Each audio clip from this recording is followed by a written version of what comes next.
ഇന്ന് ക്യാബേജ് മെഴുക്കുവരട്ടി ഉണ്ടാക്കാം. അതിനായിട്ട് ഒരു ചെറിയ ക്യാബേജ് കഴുകി സ്ലൈസ് ചെയ്ത് വെച്ചിരിക്കുകയാണ്. മെഴുക്കുവരട്ടി അഥവാ ഉലർത്തുണ്ടാക്കാൻ ഇതേമാതിരി സ്ലൈസ് ചെയ്യുന്നതാണ് നല്ലത്. അതുപോലെ തന്നെ സവാള സ്ലൈസ് ചെയ്യണം, വെളുത്തുള്ളി സ്ലൈസ് ചെയ്യണം, പിന്നെ കറിവേപ്പിലയും കുറച്ച് ഇഞ്ചിയുമാണ് ചോപ്പ് ചെയ്തെടുത്തിരിക്കുന്നത്. ഇനി ഒരു പാൻ ചൂടാക്കാം.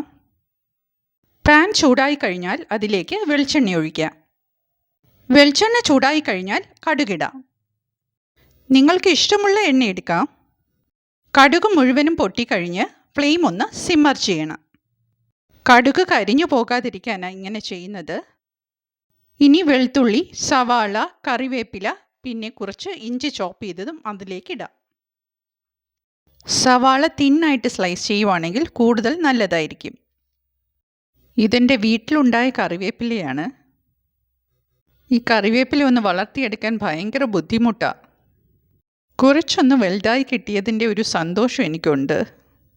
ഇനി ഗ്ലോസി ടെക്സ്ചർ ആകുന്നത് വരെ ഇതൊന്ന് വഴറ്റണം. കളർ ചേഞ്ച് ഒന്നും വരണ്ട. ഇതേമാതിരി ആയി കിട്ടണം. ഇത്രയും മതി. ഇനി പൊടികൾ ചേർക്കാം. കാശ്മീരി ചില്ലി പൗഡർ, പിന്നെ എരിവുള്ള മുളക് പൊടി, ഇത് രണ്ടുമാണ് അതിലേക്ക് ചേർത്തത്. മെഴുക്കുവരട്ടി ആയിരിക്കുമ്പോൾ കുറച്ചൊരു കളർ വേണം. അതിനാണ് കാശ്മീരി ചില്ലി പൗഡർ ചേർക്കുന്നത്. പൊടികളുടെ റോ ടേസ്റ്റ് പോകാനായിട്ട് ഒരു 2 മിനിറ്റ് ഒന്ന് വഴറ്റണം. നോൺ സ്റ്റിക്കിൽ ഉണ്ടാക്കുന്നതായിരിക്കും നല്ലത്. അപ്പോൾ കുറച്ച് എണ്ണ ഒഴിച്ചാൽ മതി. പൊടികൾ വഴറ്റി കഴിഞ്ഞാൽ സ്ലൈസ് ചെയ്ത് വെച്ചിരിക്കുന്ന ക്യാബേജ് അതിലേക്ക് ചേർക്കാം.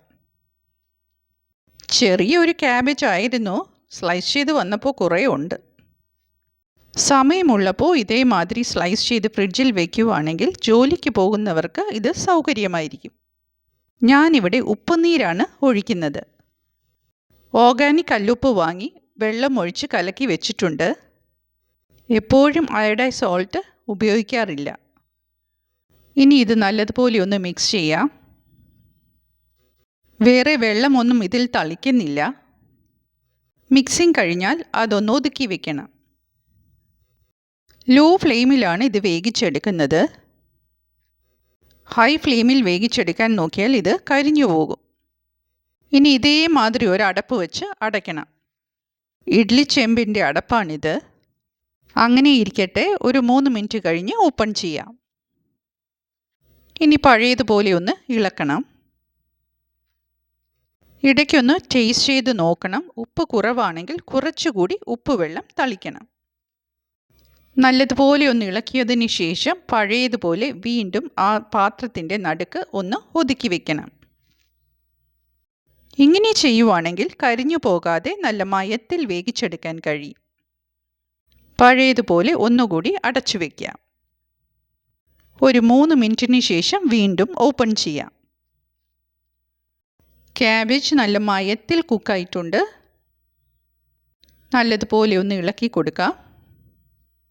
അതിനുശേഷം പാനിലൊന്ന് സ്പ്രെഡ് ചെയ്തിടണം. ഫ്ലെയിം ഓഫ് ചെയ്യുകയാണ്. ക്യാബേജ് മെഴുക്കുവരട്ടി റെഡി. എല്ലാവരും ഇതുപോലെ ഒന്ന് ഉണ്ടാക്കി നോക്കണം. ഇഷ്ടമായാൽ സപ്പോർട്ട് ചെയ്യാൻ മറക്കരുത് കേട്ടോ.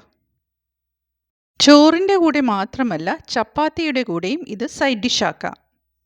ഒന്ന് ട്രൈ ചെയ്ത് നോക്ക് കേട്ടോ.